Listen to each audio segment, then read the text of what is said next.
हमारा एक बड़ा बुरा एक्सीडेंट हुआ था मोटरसाइकिल से। उसमें घुटना टूट गया था, जबड़ा टूट गया, कान का पर्दा फट गया और उठा के ले जाए गए जब डॉक्टर के यहाँ अस्पताल में, तो उन्होंने एक्सरे करी, उसमें जबड़े की ये वाली हड्डी टूटी हुई थी।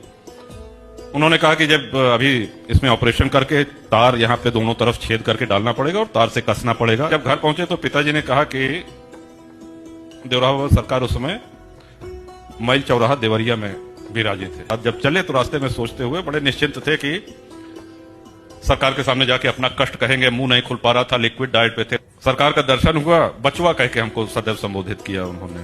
तो उस समय अपनी पीड़ा लेकर के देवरिया पहुंचे। कहा बचवा का हाल? तो कहे महाराज सब कृपा अचल, चलो मंत्र का जाप कराया, सीताराम सीताराम जप कराया, खूब ढेर सारा प्रसाद दिया कि अच्छा जाओ। अब तब तक हमारे दिमाग में नहीं आया कि हम अपनी पीड़ा अपनी वेदना कह सके।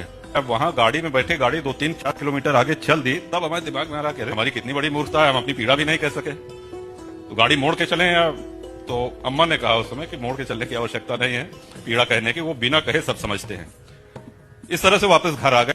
डॉक्टर के पास गए, उन्होंने कहा कि अब सूजन कम है, अब ऑपरेशन किया जा सकता है, एक ताजी एक्सरे की आवश्यकता है। मैं इस पुण्य भूमि से बोल रहा हूं, दोबारा जब एक्सरे कराया गया तो उसमें आया no evidence of any fracture, हड्डी टूटने का कोई भी प्रमाण नहीं है।